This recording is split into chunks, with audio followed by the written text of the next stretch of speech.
Are you ready to ignite your business and achieve your full potential? Welcome to Building Success Stories, the podcast that empowers entrepreneurs and business leaders. I'm Ann Donnelly, your host, and I've spent over 4 decades in the business world. I've witnessed firsthand the power of perseverance, innovation, and strategic thinking. In this podcast, we'll explore the stories of successful entrepreneurs and business leaders, and we'll delve into the practical strategies and mindset shifts that can propel your business to new heights. Get ready to be inspired, motivated, and equipped with the tools you need to build a thriving business. Today, I'm here with Carrie Barber, founder and principal medical legal consultant of Barber Medical Legal Nurse Consulting, LLC. And she also continues to be an active certified nurse midwife, keeping herself in, what's going on a day in, day out basis in that industry. So welcome, Carrie. Thank you so much for having me, Ann. It's a pleasure. Great to have you. And I love speaking with you because I think, to me, this is so interesting because I love legal and medical drama. And the fact that you've got both of them going on here, it's very exciting. And it's nice to know that there's someone in this area that's doing this work. So why don't you tell me a little bit, maybe just start with how you got started as a nurse? Sure. So I've been a nurse 5 years, and I specialized for the majority of my nursing career in women's health care. I'm also a doctorally prepared certified nurse midwife, OB/GYN nurse practitioner, and have been so for the last 18 years. And in addition to that, I have work experience as a labor and delivery doctor and also as a nursing professor. So I've worn a lot of hats that really have been very influential in my evolution as a business owner, a nursing entrepreneur, but also as a consultant. So those varied lenses that I've acquired over the years have fostered my ability to review these medical cases from many different perspectives, from the medical perspective, from the nurse perspective, and also from the hospital administrative lens is very value added. My previous work roles really have been a stone that have taken me to this point in my career where I have been able to develop an independent medical legal consulting practice. So that's how this all began for me. The fact that you can look at it from so many different angles and have that experience probably makes you very valuable in this consulting area. How long have you been doing the consulting? When did you set that up? Yeah, so I left hospital administration in September of 2020, and I launched my independent medical legal practice and started functioning in that capacity as a medical legal consultant on a full-time basis. So were there any challenges you found? Because prior to that, you weren't self-employed, right? You were working for the hospital or the universities. What gave you the motivation to do it? And what were some of the challenges you found?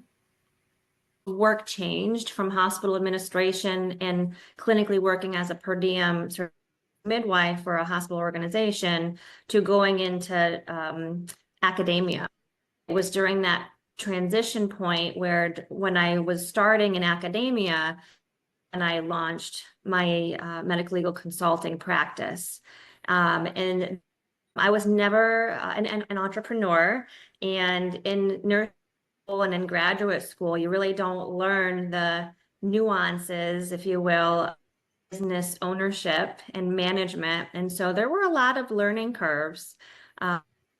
But you have to surround yourself with a lot of influential, like-minded people who have shared goals and common interests, and really consider somebody that you interface with as a mentor, an opportunity to learn from each individual that you interface with. So that's been very value added. The challenges with starting up a new business, what did you come across? Sure. I think the biggest challenge was having grace for myself, because I expected more time return on my investments.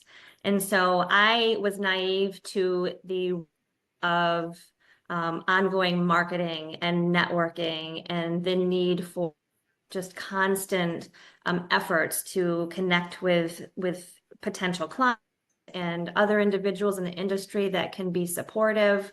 And it was really about 8 months to a year, really, to establish a network of clients that afforded me the opportunity to rely on that type of work as a source of income.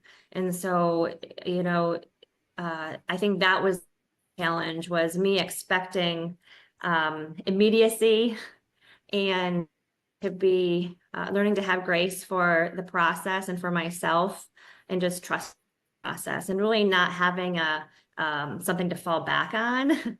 You mindset, and you really can't have a backup plan, because you're not motivated then to move forward and just continue on. And so really it's the mindset of achieving greatness and success, and just being persistent and persevering in times where there's predictability and discomfort in what you're experiencing.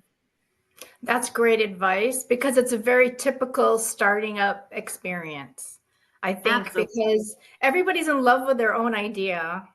And when they've never started up their own business before, it's really easy to not really understand that it does take usually 12 months at minimum before you really start to get some traction on it. So how did you keep yourself motivated? Like, you did mention, like, your desire to get this going. Was that enough to keep you going?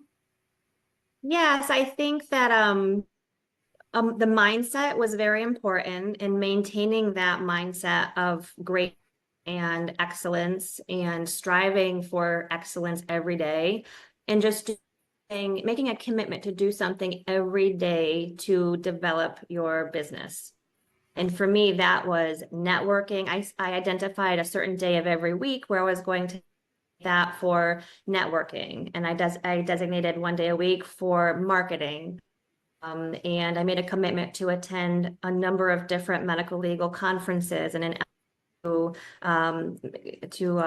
meet new people, network, and educate others in regards to what services that I have available to offer them. So it's really a commitment to doing something every day, even if it's just the smallest task, like networking on LinkedIn, for example. LinkedIn has been a really great source of visibility for my practice. I've acquired a number of clients and return clients through LinkedIn. It's been a really great platform. That's how I've kept in touch with you. Yes, yes. So it is good, especially for someone in a more professional type of industry. So those are some really great points on how to find new clients. So you've got your networking, going to conferences. I'm sure you still had lots of connections through all the various roles that you've had throughout the years. But the one thing that stands out to me that I find a lot of people miss, the time management. Dedicating that time to doing your marketing, to doing your networking. Were you surprised about how much time you have? You said this already, that that having your own business, you spend so much time selling yourself as opposed to actually doing the work until you build that traction. And or you can't afford to hire someone to do all that in the early days. Right. Yeah. And it really requires you, especially if you're working in a home office, there's opportunity for someone who's working in that environment to allow us to get distracted.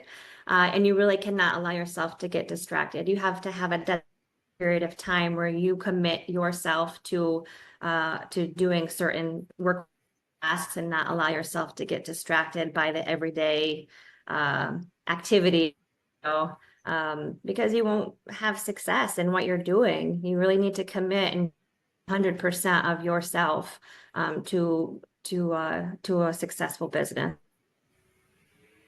It doesn't seem like you're any stranger to hard work, because throughout your career, you've always gone for like additional qualifications and degrees. Like you have a doctorate in nursing.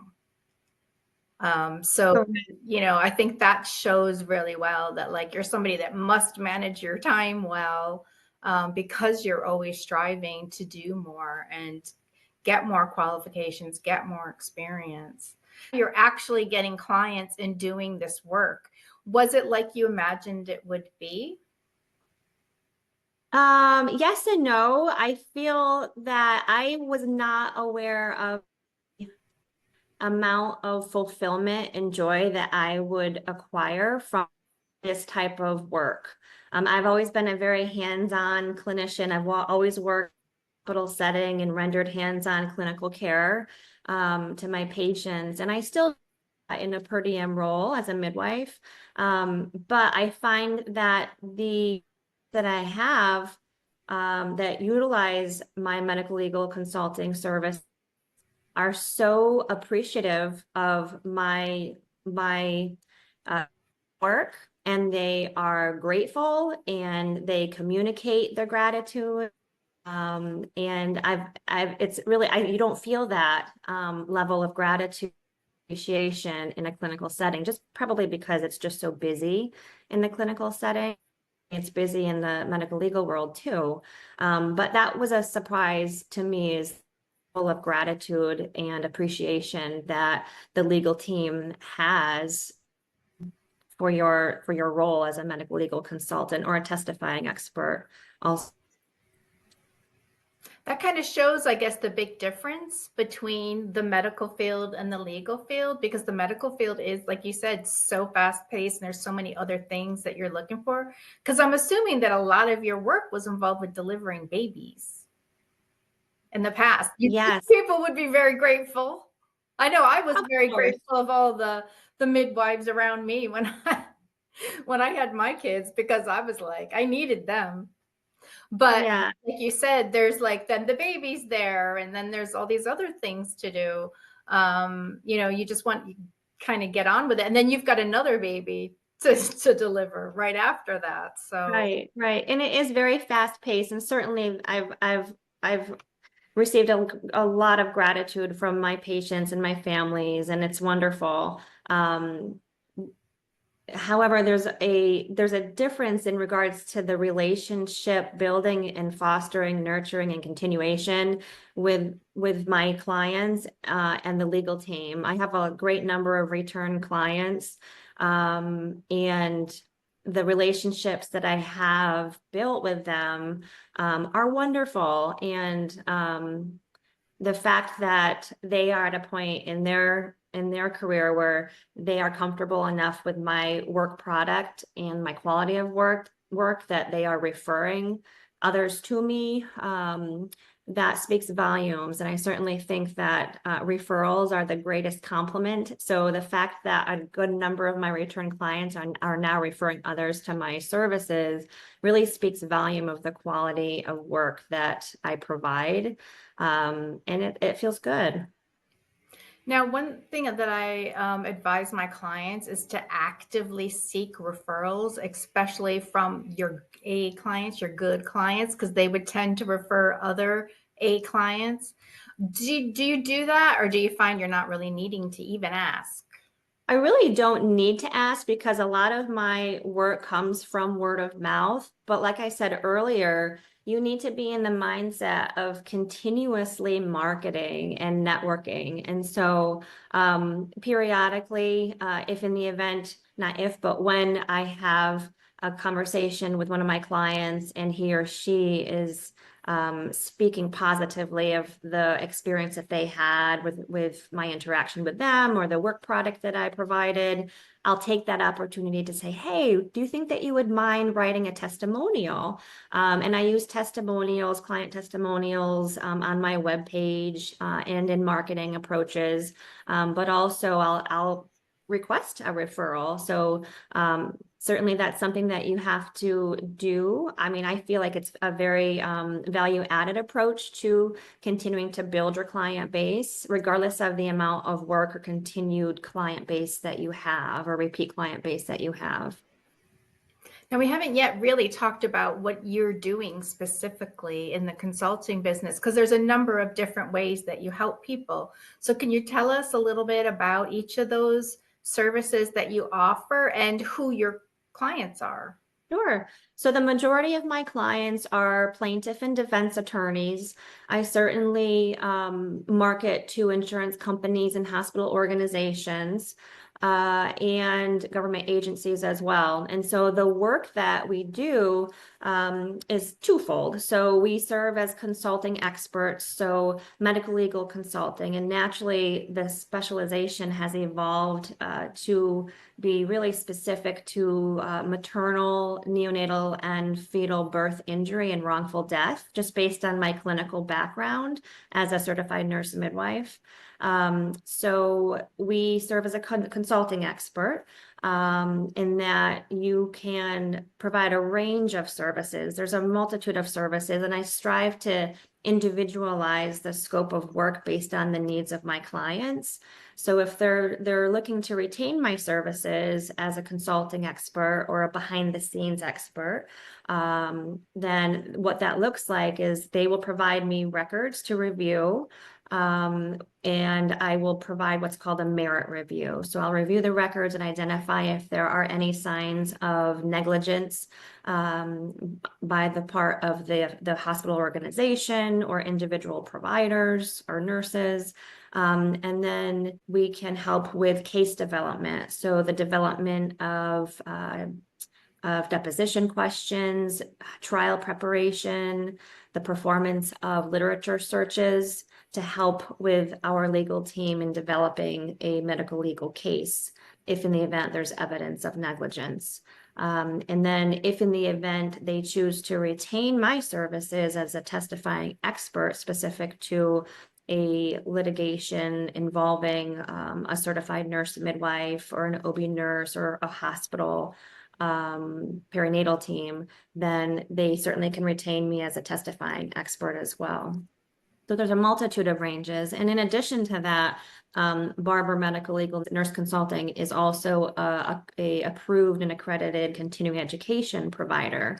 So a number of my clients have requested an educational session specific to the case theme, if you will. And so for example, if in the event it was a birth injury and the allegation was injury to the newborn related to a hypoxic ischemic event, then I would, if I'm asked to provide education specific to fetal monitoring, then I would provide that education to their legal team. And if in the event they had nurses on their legal team, then I am in a position where I can offer continuing nursing education credit to their nurses. So it's value added, and also it's a win-win situation for everybody. And so that's another aspect that was recently added to our scope of services, was the approved accredited continuing education provider. And that's valuable because now you're helping them be proactive to avoid cases coming up. Well, it's important to make sure that all members of the legal team involved are educated and informed on the standards of care, so that they can go into these cases, having a baseline understanding of standards specific to perinatal care delivery. But to your point, is that has always been my goal, is to be more proactive than reactive in regards to reducing the incidence of litigation in perinatal care and to minimize the risk of reoccurrence. And so continuing education is significant, and it's so important. And my hope is that a growing number of defense firms and hospital organizations will utilize our services in an effort to reduce risk for their hospital system. Do you find that there's certain law firms that specialize in these type of cases, or part of the law firm that does? Yeah, so that there are a number of law firms that do specialize in birth injury. It's a very unique niche, birth injury litigation. It's very complex because you have two patients. You have the mom and you have the baby, and usually the records are very voluminous because you have the mom and you have the baby. And the care delivery is very unique, and there's unique terminologies that are found in perinatal care delivery that aren't found or used in the typical medical care arena. And so there's a huge learning curve when it comes to birth injury litigation. And it's really crucial to have a birth injury medical legal consultant on your team as early as possible in the beginning stages of case identification and case development, just because it is a very unique niche, and it's really value added to have an obstetrical clinician who is currently still clinically active, but also who has that education, training, knowledge, and experience to really help support case development and really bolster your position in the litigation. So adding on the continuing education, is that something that you thought you might be adding on, or did that just come up kind of as you were doing it? Yeah, it really just evolved naturally. I had a growing number of clients who were requesting an educational session. And so I found myself, I developed an educational session. It was specific to the basics of fetal monitoring. And I found myself regularly using that educational session as a reliable source of baseline education for my law firms or my attorney clients. And so that's how that evolved. And then as I was getting more and more involved, and as my relationship built with these legal teams, I learned of the growing number of law firms that hire internal nurses to review medical legal cases or potential medical legal cases. And so I was thinking, well, how can I not only provide that baseline education that's being requested of me, but also add a service or a perk that could support their legal team. And so when it comes to employed nurses in legal teams, they need continuing nursing education credit to remain licensed in their state. And so it's a service that the nursing staff can take advantage of, and they have the means of acquiring required continuing nursing education credit through Barber Medical Legal Nurse Consulting. So that's a great add-on to what you do. Do you see that expanding in the future? The continuing education program? Mm-hmm. Yeah, I hope so. It's in its infancy. So we just launched the continuing education program approximately a month ago.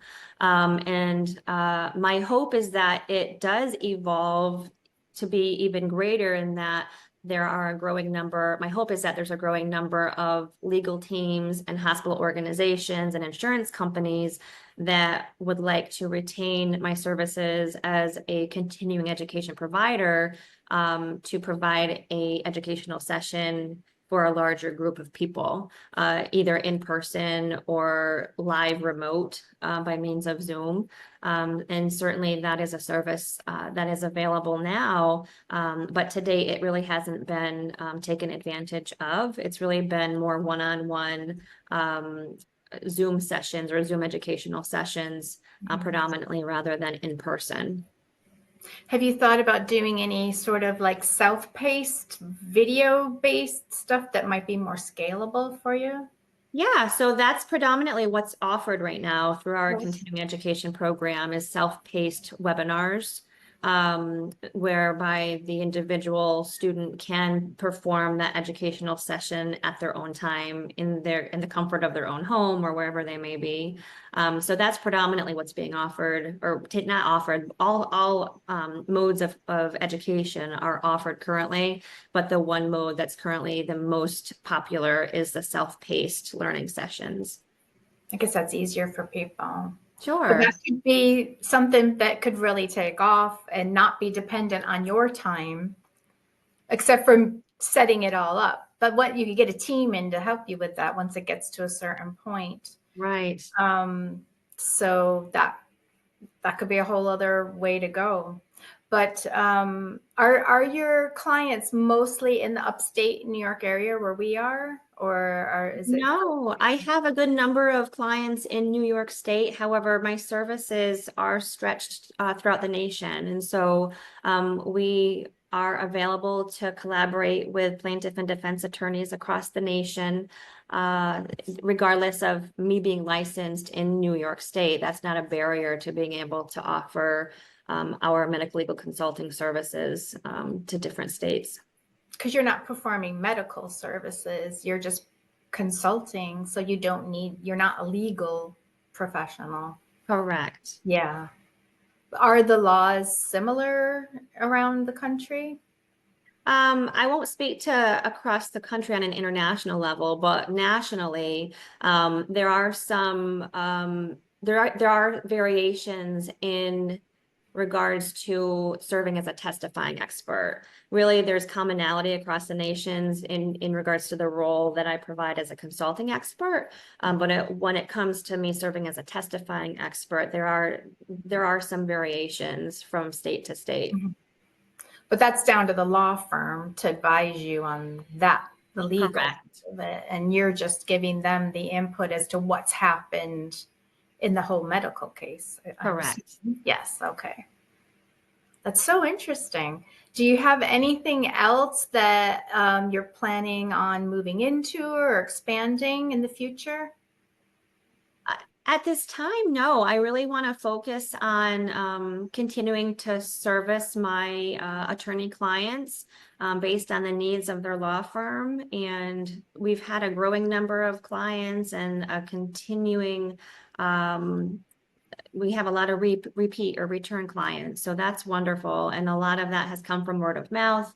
And again, we just launched the continuing education program. So really my focus is on nurturing that and growing that and scaling that where we have a greater outreach and greater opportunity to offer in-person sessions based on the needs of the organization or based on the needs of the legal team.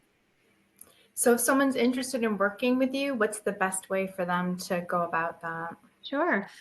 They can visit our website to learn more about the scope of services that we offer. They can certainly email me as well. That's probably the best approach is email, or they can certainly direct call, but email correspondence is wonderful. My email is contact@barbermedicallegalnurse.com. And I strive to have a lot of transparency and availability. So my typical turnaround time on returning emails is within 1 to 4 hours during normal business hours. I don't like a backlog of emails, so I strive to stay current with that. But email is the best means of correspondence. So I'll have all those details will be in the show notes. So listeners, check the show notes for how to get in touch with Carrie. Is there anything else that we may have missed or you want to include? I don't think so. I think we covered a lot of ground, and I think really just, just reinforcing that the scope of service is truly individualized based on the needs of the clients. And we service both defense and plaintiff attorneys, as well as hospital organizations and insurance companies, government agencies. And we have a large range of services that are available. And if you want to learn more, just visit us on our website. That's great. Thank you so much. Absolutely. It's my pleasure. Thank you for joining me in this episode of Building Success Stories. Are you ready to take your business to the next level? I've got you covered. Visit my website, AnnDonnellySuccessStories.com, to access additional resources and sign up for my newsletter. And to work with me directly, visit AnnDonnelly.com to learn more about my services as a fractional COO and business consultant. And don't forget to subscribe to this podcast on your favorite platform and never miss an episode. Until next time, keep building your success story.